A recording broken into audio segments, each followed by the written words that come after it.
자, 서경덕, 화담 서경덕. 자, 서경덕의 자는 가구요, 호는 복제이니 사람들은 그를 화담 선생이라 칭했다. 12세에 신승을 따라서 산속의 절로 공부하러 들어갔다. 하루는 중이 화담에게 말하기를, 너는 마땅히 집으로 돌아가라. 내일은 반드시 이상한 사람이 너를 찾아올 것이니 너는 그를 잘 대접해 보내라 라고 하였다. 그리하여 화담이 집에 가 있으니 한 손님이 오는데 화양건을 쓰고 학창의를 입고 작은 당나귀를 타고 푸른 옷을 입은 동자 2명을 거느리고 나는 듯이 오고 있었다.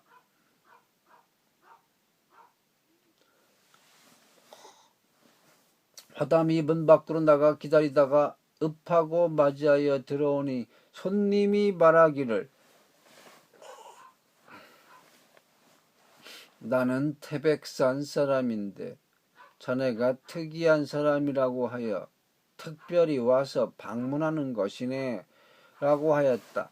화담이 일어나 서례하고 육경의 깊은 뜻을 물었더니 전문질이 인사 및 상위, 의복, 비선의 술수까지 나그네가 응답하는 것이 물 흐르는 것 같이 막힘이 없었다. 이에 화담이 마음속으로 탄복하고 이 손님의 도술은 우리 스승도 따라가지 못할 것이라고 여겨 절개를 꺾어 가르침을 받았다. 한편 손님도 화담의 영리하고 숙성함을 감탄하고 하룻밤을 묵어 돌아갔다. 화담은 다시 절로 올라가 그 손님과 문답했던 이야기를 낱낱이 그의 스승에게 고했다. 스승은 그 이야기를 다 듣고 나서 화담에게 말하기를, 나는 별 재주가 없으니 너는 더 묻지 말라 하고는 벽을 향해 눈을 감고 앉아 합장하고서 말도 하지 아니하고 먹지도 아니하기를 3일 동안 한 후에 비로소 눈을 뜨고 식사를 받았다. 식사가 끝난 뒤 그 중은 화담에게 말하기를, 너는 내 뒤를 따라오라 라고 하고서 배낭을 지고 육환장을 짚고서 뒷산 절벽으로 올라가 서화담을 돌아다 보며, 너는 내 겨드랑이에 바짝 붙어서 눈을 감고 뜨지 말라 라고 하고서 서화담을 끼고 공중으로 뛰어 올라 서쪽으로 향하여 가니 다만 귓가에는 바람소리만 들리고 며칠이 지났는지 알지 못하는 사이에 한 곳에 다다랐다. 중이 화담에게 눈을 뜨라 하므로 화담은 정신을 차려 눈을 들어보니 어떤 산에 와 있는지를 알 수가 없었다. 중이 배낭 속에서 표주박을 꺼내어 약가루를 물에 타서 한 잔을 먼저 마신 다음에 화담에게 마시게 하니 화담은 정신이 상쾌해지고 배고픔과 추위를 느끼지 못하였다. 그 산 위에는 고목의 동산이 있었는데 나무의 크기는 수십 리여 그늘은 수백 리였다.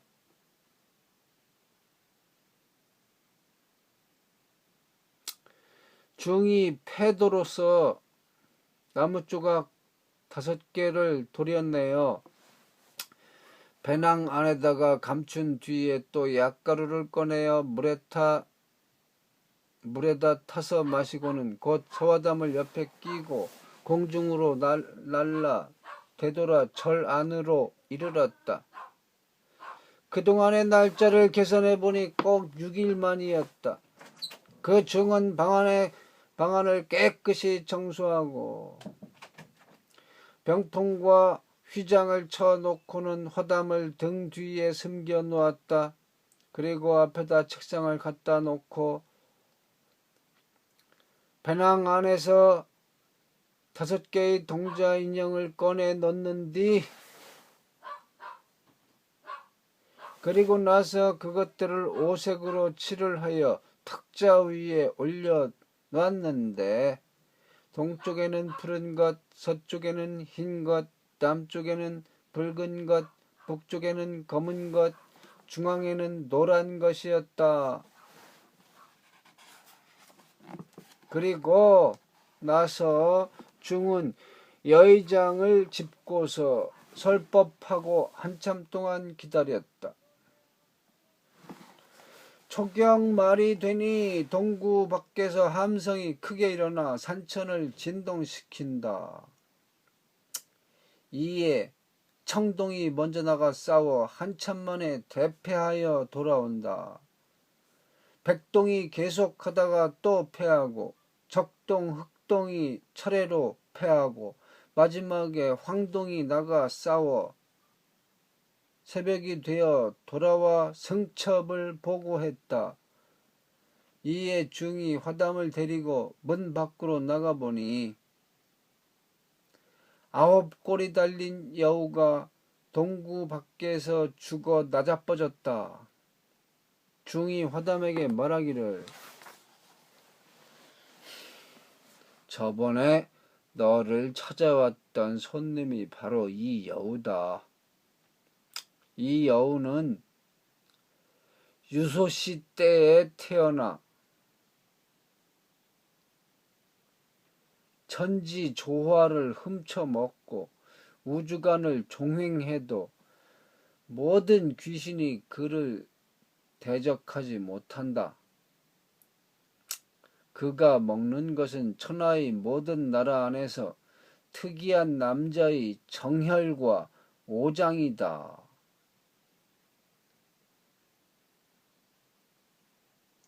너의 기질이 특이하다는 소리를 듣고 너를 잡아 하루 양식을 삼으려고 너를 방문하여 자세히 보니 너의 몸을 신명이 보호하고 있기 때문에 가볍게 범할 수가 없으므로 내가 애군을 당할 때를 기다려서 너를 살해하려 한 것이다. 따라서 너를 구제하는 계책은 반드시 유소씨 이전의 물건이라야 가히 그놈을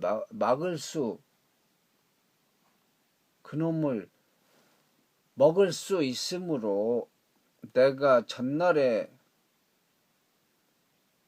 벽을 향하고 정신을 내보내 천지간을 두루 살피다가 한 방법을 얻어냈으니 전날에 베어온 나무가 38이 생성되는 초기에 생겨났기 때문에 여기서 38이 생겨날 때라고 하는 건 오행에서 38은 나무를 뜻한다요. 근데 여기서는 그냥 만물이 창조될 때 맨 먼저 이루어진 나무를 뜻한다. 이런 식으로 해석해 놨어요. 자, 유소씨는 뭐 거의 그 유소씨 저기 어디도 나오잖아. 부도지에도 나오고 고서에도 나와요. 집을 지어서 살게 하고 또 나무 위에다가 집을 지어서 짐승들 피해를 막게 한 그런 성인 유소씨. 그러니까 뭐 수희씨 무슨 씨 할 때 그 유소씨예요. 자, 나무가 38이 생성되는 초기에 생겨났기 때문에 내가 그 나무를 베어다가 오방 신장을 만들어 그것들로 하여금 맞서 싸우게 하여 간신히 이겨냈다. 이후로는 자네에게 반드시 그런 재앙이 없을 것이니 노력하여 학문에 힘써야 하느니라 라고 하였다. 그리고 나서 화담에게 물러가 절하고 하므로 화담은 피곤하여 골아 떨어졌다가 날이 밝아 일어나 보니 그 중이 간 곳이 없었다. 화담은 놀라 사면으로 찾아보았으나 그 중의 소리나 그림자도 볼 수가 없었다. 대체로 화담이 배운 바는 모두 이 중의 가르침에서 받은 것이다. 화담 선생이 소사정은 이제 송경, 그 송도 동쪽 십리밖에 화담이 있는데 개울가 돌 위에 이 정자를 지었다. 소사정에서 돌을 강론하고 있는데 갑자기 소나기가 퍼부었다. 이때 나이가 겨우 14~15세쯤 되는 동자가 비에 쫓겨 대문 안에 서 있는 것이었다. 동자는 의복이 깨끗하고 생김이 그림 같으며 영명한 빛이 사람을 쏘아 기상이 우뚝하며 행동거지에 법도가 있고 언어가 청아했다. 화담이 바라보고 그의 생김이 이상하다고 여겨 사람을 시켜 불러들이니 그 동자가 들어와 절하며 배웠다. 화담이 묻기를 그대는 어찌하여 여기를 지나가게 되었는고? 라고 물으니 그는 대답하기를 저는 본래 영남 사람으로 집안이 큰 화를 당하여 모든 가족이 다 죽고 저 한 몸만 화를 피하여 유리 걸식하다가 우연히 여기에 오게 되었습니다. 라고 하였다. 화담은 매우 불쌍히 여겨 먹을 것을 주며 머물게 하였다. 그런데 그 동자의 재주와 학식이 출중해서 이해가 빨라 학문을 가르친 지 몇 개월 만에 통하지 않음이 없었다. 천재이치와 귀신의 묘함과 화도와 낙서로 괴를 그려가며 설명하는데 그 형세가 마치 대나무가 칼을 맞아 쭉쭉 쪼개지듯 그 해설이 시원스러웠다. 이에 화담이 크게 기이하게 여겨 그 집안의 문벌을 물어보았더니 사대부의 집이었다고 한다.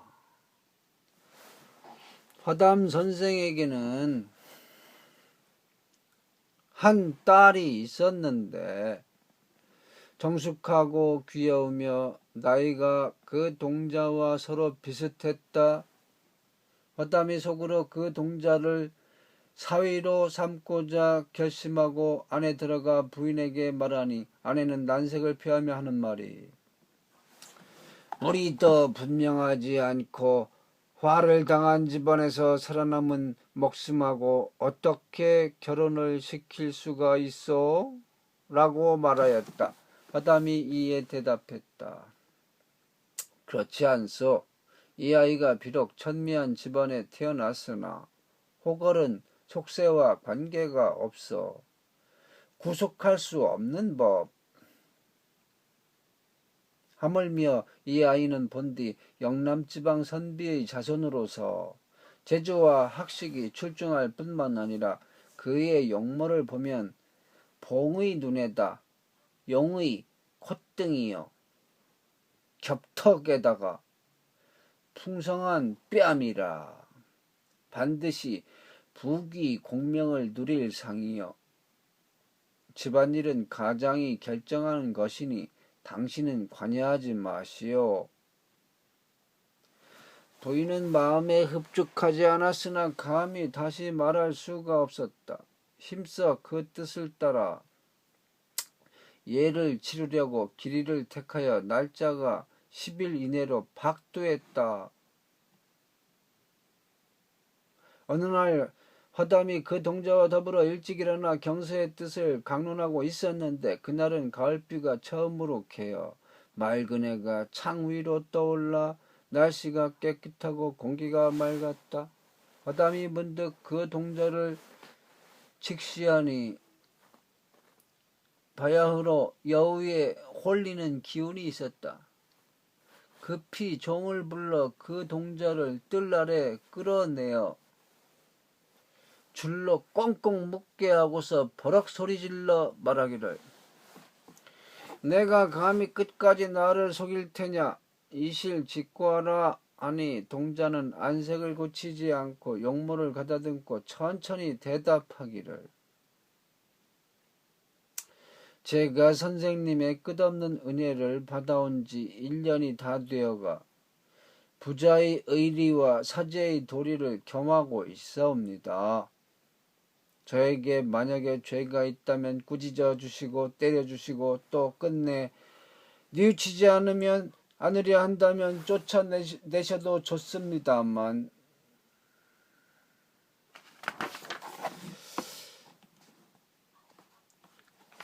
끌어내다 결박시키고 협박하시는 것은 실로 제가 바라는 바가 아닙니다. 그러니 감히 벌 주시기를 원합니다. 라고 하였다. 이에 허담이 종에게 명하기를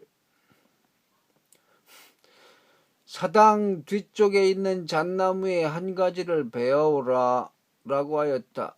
종이 명을 받들어 나뭇가지를 베어왔다. 허담이 그것을 쪼개어 횃불을 만들어서 그 소년을 비춰보니 한 마리 늙은 여우였다.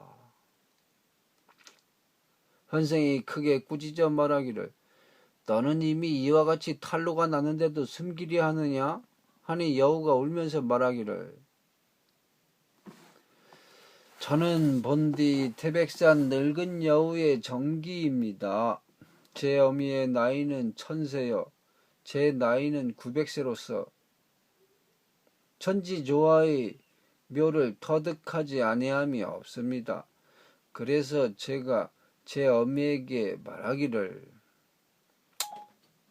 제가 듣건대 송경에 서화담 선생이라는 사람이 있어서 술수를 좀 안다고 하기에 제가 속여보겠습니다. 라고 하니 제 어미가 말하기를 내가 일찍이 송경에 여러 번 갔었는데 서화담이 두려운 게 아니라 그 사당 뒤에 있는 잣나무가 두려워서 감히 들어갈 수 없었단다 하기에 저는 그렇게 여기지 아니하고 당돌하게 왔다가 발각되었으니 죽어도 남은 죄가 없겠습니다. 라고 하였다.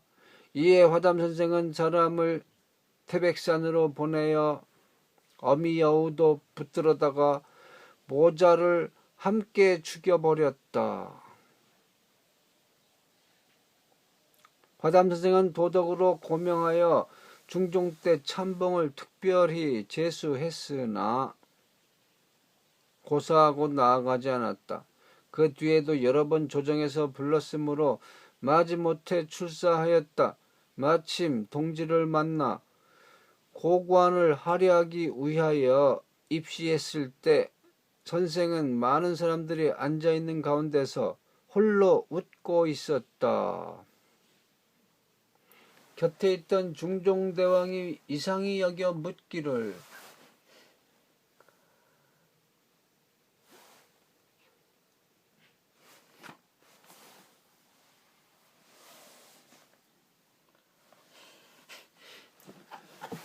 선생만이 어째서 홀로 웃으시오? 하니 대답하기를 공주 마곡사에서 수천 명의 중이 오늘 밤 큰 가마솥에다가 콩죽을 쓰는데 상좌 중 한 사람이 밤새워 죽을 쓰다가 그의 비천함을 이기지 못하여 솥 속에 빠져 죽습니다.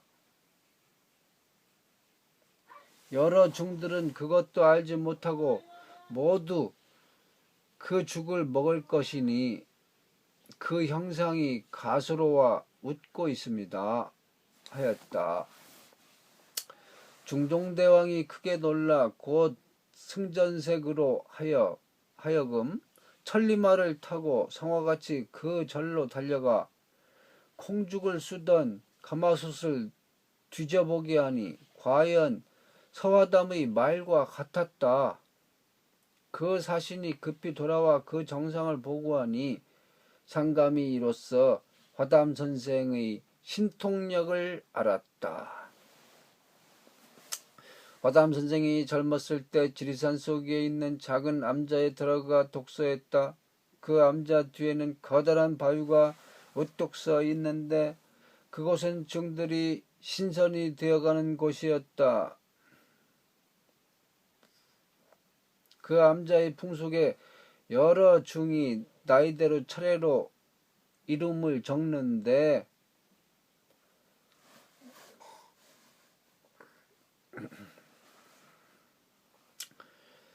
감히 하나의 차례라도 잘못되면 안 되는 것이다. 매년 5월 5일에 그 차례를 간택하는데 그때 간택된 중은 진수성찬과 다과를 풍성하게 장만하여 부처님 앞에 공양한다. 또한 여러 중들은 가마를 들고 절을 한 바퀴 도는데 깃발들을 늘어뜨리고 징을 울리며 북을 치고 나아가서 바위 위에다가 가마를 올려놓으면 노을이 일어 채색을 이룬 가운데 신선이 되어간다. 화담 선생에게 딸린 한 밥짓는 중이 또한 신선이 되어갈 차례가 되었다. 그 중은 그날이 멀지 않자 사정을 자세히 알리면서 이별하는 것 같이 하였다. 이에 선생이 말하기를 선연과 인연이 그 사람의 인연 선연은 신선의 인연 신선의 인연과 사람의 인연이 각각 다르나 어찌 한 솥의 밥을 먹은 의리가 없겠느냐. 마땅히 그날 나를 한번 찾아오는 것이 좋겠다 라고 하고서 미리 엉성한 배로서 적삼과 바지 한 벌을 만들어 웅황 물감을 들여 말려서 상자 속에 넣어 두셨다. 그 밥 짓는 중이 그 신선되는 날을 맞이하여 여러 부처님들에게 공양하고 화담 선생에게 와서 사직하여 말하기를 소승이 이로부터 선생님을 영원히 이별하오니 부디 건강하옵소서 라고 하고서 합장하고 절하고 물러난다. 이때 선생은 상자 속에서 적삼과 바지 한 벌을 꺼내주면서 하는 말이 천상과 인간은 다르지만 인정은 같으니 이것을 정표로 주는 것이여 다행히 웃으면서 물리치지 말고 가사 위에다 입으면 구름 속의 길이 황홀하여 신선이 빨리 될 것이요 라고 하였다. 그 중이 그 가르침을 받아 그 옷을 입고 가마를 타고 가니 그 가마를 짊어진 중들이 저 노선사는 참 복도 많네. 구름이 들이오고 노을이 일어난 가운데 신선이 되어가는구나 하였다. 여러 중들이 크게 제를 올리고 3일 후에 다시 그 바위 밑에 가보니 신선이 되어간 중이 돌 위에 드러누워 취한 것도 같고 죽은 것도 같았다. 여러 중들이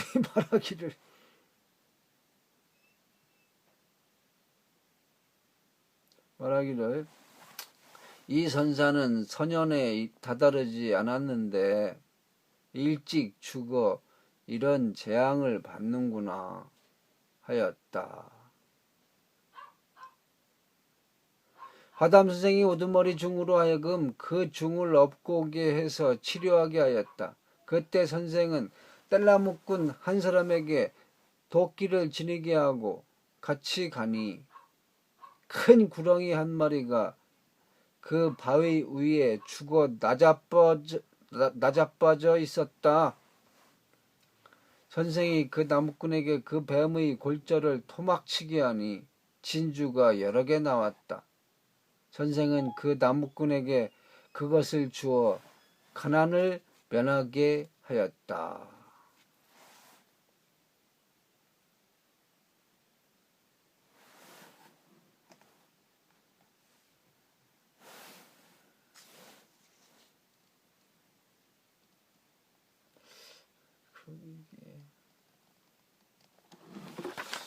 이것이 참 뭐 이렇게 묘한 얘기가 이게